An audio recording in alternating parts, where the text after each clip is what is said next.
Well, hello and welcome to yet another episode of NewsX Waku. I'm Megha Sharma. Joining me on the broadcast is a celebrated fashion designer, Bobby Aluwalia. Now, she is from the eponymous fashion design brand Sachin and Bobby, a fashion design house that is based in New York City. It started off back in 2009, Bobby, and of course, you were at that point of time known for your embroideries, and you still are, but it have further grown manifold in terms of what you create and the beautiful styles that you go ahead and portray for celebrities across the world.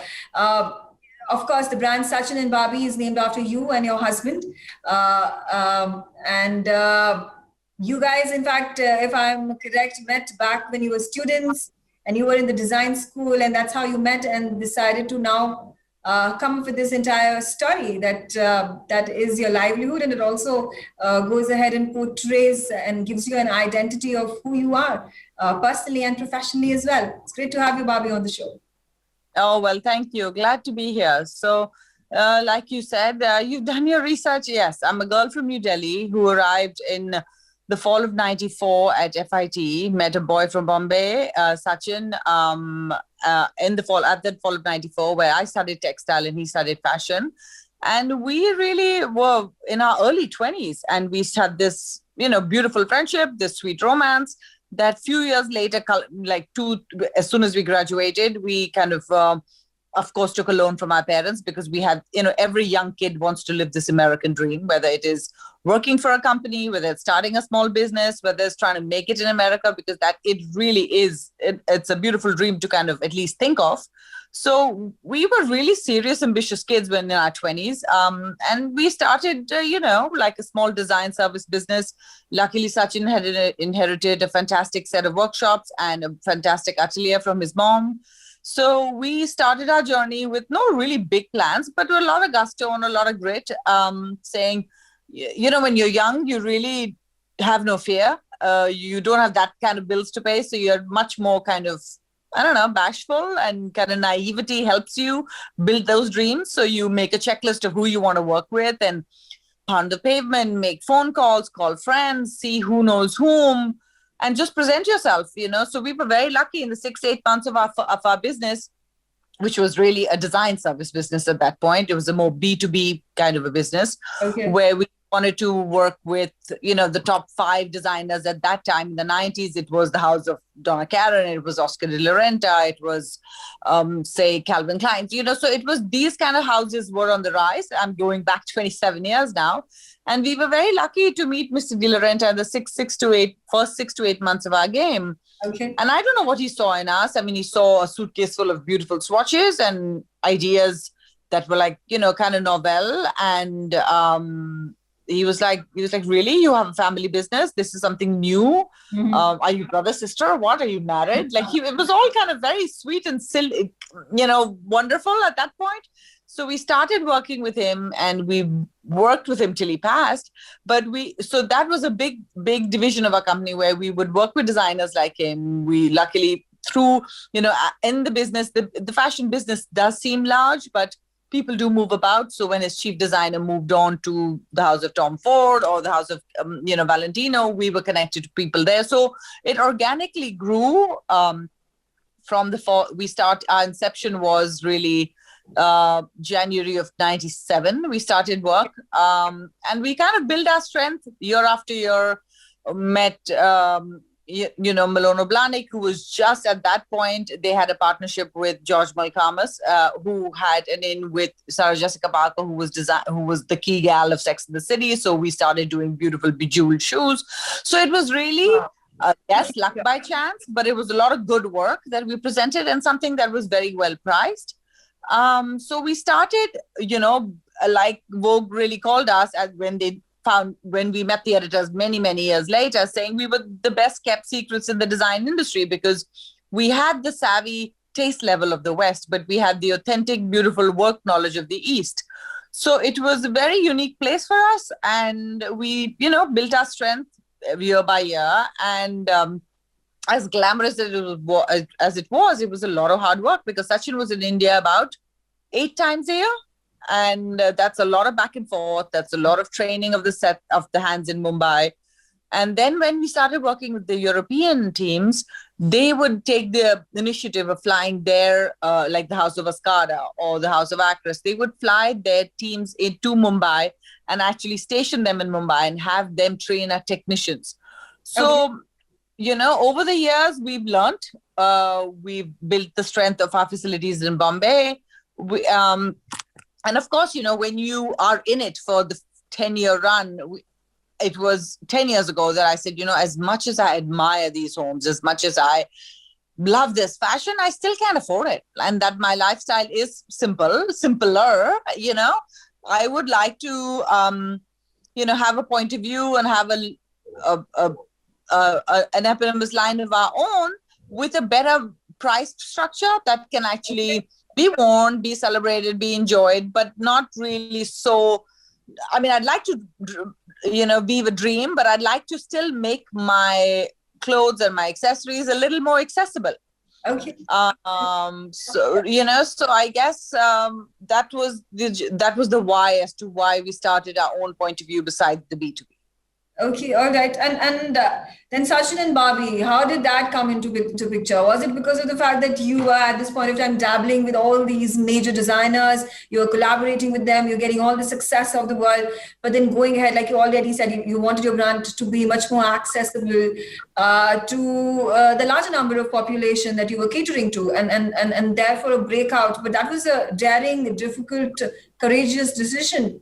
And you know, you don't realize till you actually do it, like you because you when you're so closely knit with a bigger house, you don't realize the pain points an own independent label can have. Because yes, people know you in the industry, but in the outside, in the real world, people are like, who? You know, so you have to really start from scratch all over again. But you know, we are kind of risk takers and true entrepreneurs, so till you know, there is no guts, no glory. You've got to kind of find its way. There's no instant success. You learn through the expensive ways. I mean, you realize what a money pit your own brand could be, and that's where you are, you know. But you've built a name, you've built a pretty sizable following, a pretty genuine following where people actually enjoy the clothes. And it's been 10 years, but I feel like I'm starting all over again, because the pandemic did kind of pause the businesses, all of our businesses, for a period of time. So it's kind of a refresh mode. And listen, it's so many years of experience. So you kind of, you know, are well-trained hands. And the joy of dressing really should be day into evening. The joy of dressing should be really the aha of what you enjoy at work, what do you enjoy at play. So that was the why as to why we started our own branding. Talking about working with all these international designers, living in America, living the American dream, have there been, you know, I'm sure there were changes that you had to adapt yourself to, but right now, because since you've lived there for years and years together, that's your first home, I suppose, not even the second one. How has the perception of an Indian origin person living in America changed over the past years that you have lived in New York? You know, I'm very fortunate that, living in New York, at least I was never very aware of the color of my skin, because, you know, I'm married to a chap who's brown too, you see. Mm-hmm. So luckily, you know, when we met Mr. De La Renta, he's Latin too. And in his studio, he had French people, he had Brazilian kids, he had Francisco Costa, who comes from Brazilian, he had Spanish designers. So was it a challenge?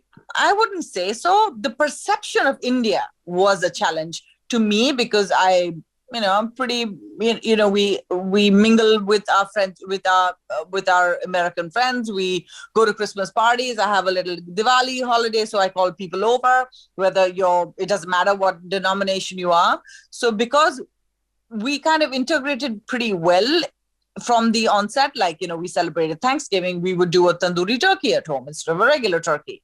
I was invited, I still am invited to people's Christmas parties, so I invite people to my Diwali parties. So, you know, you've got to be reciprocal and weave into a society if you want to make this your home.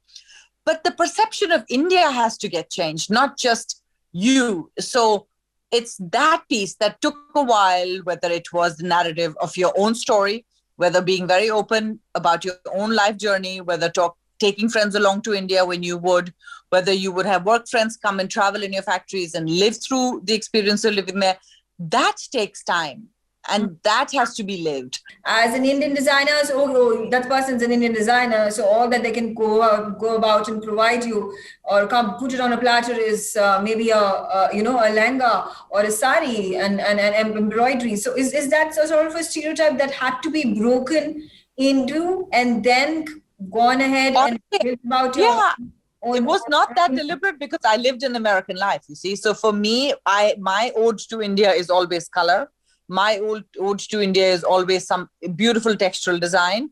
But in terms of just doing, I mean, lehengas and saris are brilliant and are wonderful, but that's not my life here.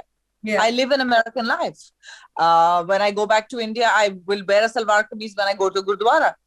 That's it. Like I don't think I'll wear a salwar kameez for any other functions because I'm not used to it.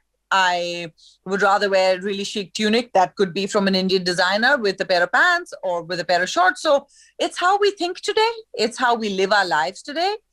So that's how we have to be very authentic to our own voice and present to the world what makes sense to your life. And you have to listen to the consumer. I mean, it's not a dream, but where is she going in it? And how many times is she going to wear it? So if you make it relevant and you make it kind of very palatable, I think you will find a following.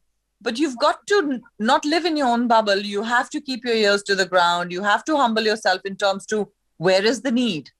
If people are getting sick of fast fashion because of the sustainability factor and they want a point of view that's a little bit more authentic and want to pay the money for it, then it's going to take time, but you will build your point of view out. It's just, there is no easy win, but you've got to kind of, strong point of view there. And of course, absolutely. And before I let you go, Bobby, the Indian designers in the international world are doing tremendous work over there. And while that has been witnessed in just bits and pieces, there's more that can be done in this entire industry.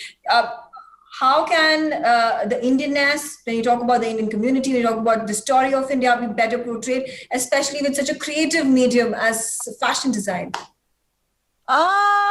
A good question. I have to think on that. I would imagine like people like us, people like Bibu, we're trying to do the best we can to be the best representatives out there, within in our own platform into how to do better. I mean, happy to be part of workshops and happy to be part of conversations that kind of educate people on what today's India is, because today's India is, very different from the perception of people of what it is. Still, somebody hasn't lived their life, hasn't traveled, hasn't had exchanges with India. It's always the perception of like, to me, till I didn't go to Turkey, I didn't realize, oh my God, it's so modern. It's amazing.